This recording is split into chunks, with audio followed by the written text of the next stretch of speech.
C'était ça l'objectif. Et ils ne le veulent pas.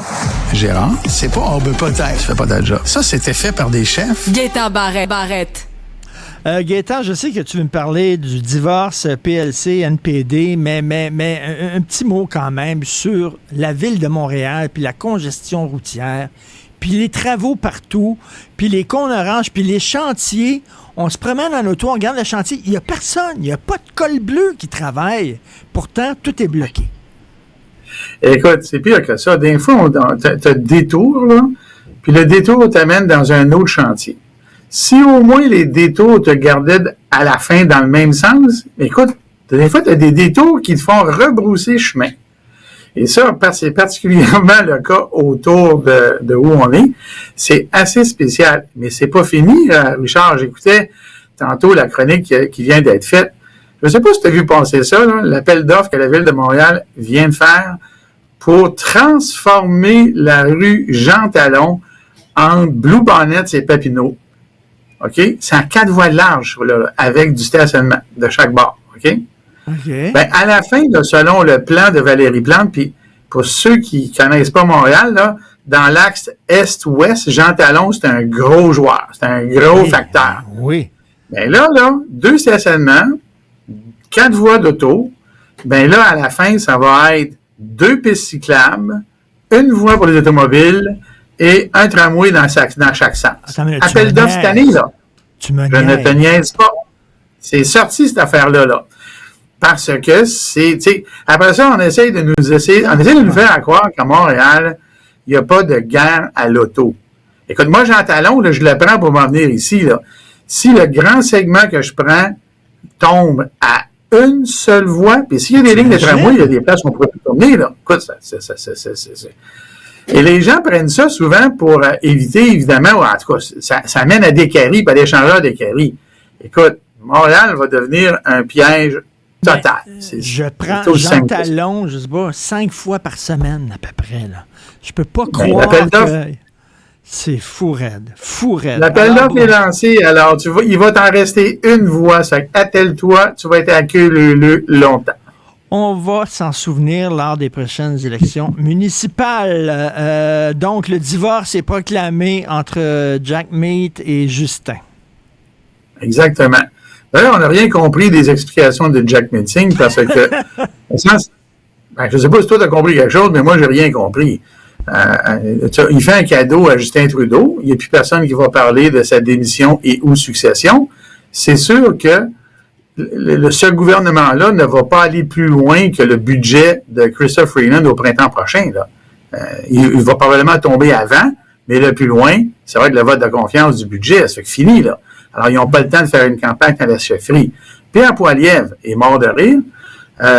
Et François Blanchet aussi, parce que lui, il fait de la bonne politique, je dirais.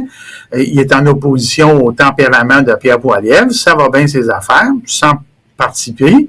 Il reste quoi comme explication à Jack Meeting? La seule chose qui reste, c'est sa base va le faire sauter si ça continue de même, parce que sa base n'est pas contente. Et lui, c'est ça qui est le pire, mais il ne le dit pas, il n'a pas réussi à vendre ce qu'il a réussi à aller chercher dans les nouveaux programmes à Ottawa. Et les nouveaux programmes qu'il a réussi à gagner, dont il n'a pas réussi à attirer quelques mérites que ce soit dans l'opinion publique, il baisse dans les sondages. Ben, Pierre Poilievre va probablement les arrêter si c'est lui qui fait le prochain gouvernement. Parce que ça va coûter cher. Si Poilievre fait, mettons, une motion de non-confiance envers le gouvernement, et Jack Meeting, il va être obligé de défendre le gouvernement qui n'arrête pas de critiquer depuis 3 jours. Exactement. Alors, c'est incompréhensible. La vraie raison ne peut pas être autre chose que ses militants, son parti, ses membres, son électorat à lui. Il a envoyé le message, regarde, on n'est plus capable, on ne veut plus être avec Justin Trudeau, fais quelque chose. Alors, il fait probablement dans sa tête la moins pire des choses, mais qui est en réalité aussi la pire, parce que là, il fait un cadeau à ses adversaires. Il se peinture dans le coin, il ne pourra pas sortir de ça. OK, puis ça veut dire que le programme d'assurance dentaire, là, c'est bye-bye, ça. Quand Poilievre va arriver moi, je pense que quand Poilievre va arriver, il va arrêter ça. Puis ça m'amène à te parler de la problématique des finances publiques au Québec versus la politique. Là, on vient de parler d'un programme au fédéral. Écoute, Richard, dans la dernière semaine, là, et ça a passé sous l'écran radar, le gouvernement de la CAQ a demandé au réseau de la santé de récupérer 1 milliard de dollars. 1 milliard de dollars, c'est pas loin de 2% du budget de la santé de cette année. Hey, moi, je parle aux gens dans le réseau actuellement, là, ils n'en peuvent plus, là. Parce que ça, aller récupérer de l'argent, c'est des ralentissements. Moi, je connais des hôpitaux, là, je vais donner un chiffre approximatif pour pas identifier personne, là.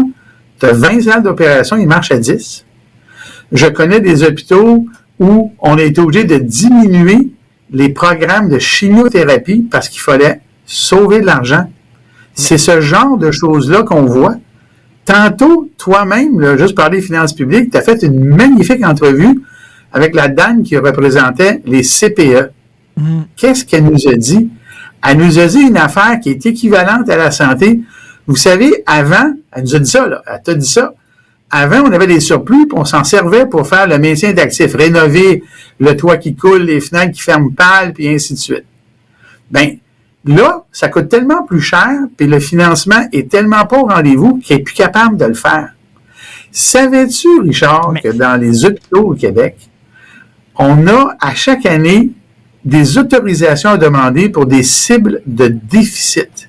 Parce que tu as un budget au début de l'année, puis quand tu arrives en septembre, octobre, novembre, tu es capable de prévoir qu'en mars, à la fin du budget, tu vas être en déficit ou non. Or, le gouvernement ne peut pas faire de déficit. Alors, tu demandes, quand tu es gestionnaire, une cible de déficit à ne pas dépasser, mais à la condition que tu ne la dépasses pas, donc tu joues dans les services. Écoute, un autre. Mais maintenant, écoute, ce matin, ça veut dire que, tu sais, il n'y a plus de gras à couper, là. On est directement à l'os, là. Il n'y en a plus de gras, là. Tu as vu Pascal Derry qui dit « Vous faites trop de rénovation d'un cégep, on vous met un plafond de rénovation, alors que la vérificatrice générale, elle nous a dit, pas plus tard que le printemps passé, l'état de vétusté est tel que c'est quasi catastrophique dans les écoles, cégep et universités. » C'est que tu regardes tous les secteurs qui ont un volet de services publics, on n'est plus capable. Et là arrive la cerise sur mon Sunday politique, là, Québec solidaire aujourd'hui, qui arrive avec un programme, une proposition de programme de déjeuner gratuit pour 100% des élèves dans toutes les écoles du Québec. On va payer ça comment? Elle va payer ça comment? Tu sais, c'est une affaire d'arriver avec un programme pour les enfants défavorisés. On est d'accord avec ça. Mais là, aujourd'hui, leur nouveau cheval de bataille, dans le contexte actuel que je viens de décrire, puis j'en ai passé, là, c'est un programme mur à mur de déjeuner gratuit dans les écoles. Tout le monde n'est pas la vertu, là. Mais à un moment donné, est-ce qu'on est capable de se payer la vertu dans une période qui ne va pas durer juste 6 mois? Une période où ça pète de partout sur la base du financement. Là, je ne parle pas des conditions de pratique, des syndicats, puis de ci, puis de ça. Non, parce que, Gaétan, on peut pas imposer davantage les gens, puis on ne peut pas les taxer davantage. Fait qu'on va aller chercher où cet argent-là? C'est juste pas possible. Fait que quand j'ai entendu ça de Gabriel Nadeau-Dubois aujourd'hui, comprends-tu? Sortir ça, lui qui, au printemps passé, nous disait qu'il voulait être un parti de gouvernement qui voulait se déplacer un peu plus vers le centre. Là, il arrive avec une mesure qui est à l'extrême gauche. Pas besoin de te dire qu'aujourd'hui, au lendemain de la démission de Fitzgibbon qui nous disait c'est parce qu'on n'a pas les moyens de tout se payer ça au tarif d'électricité qu'on a, tu mets tout ça ensemble, là, tous ces éléments-là, tu dis, coudonc, la classe politique, là, vous vivez où exactement? Au fédéral.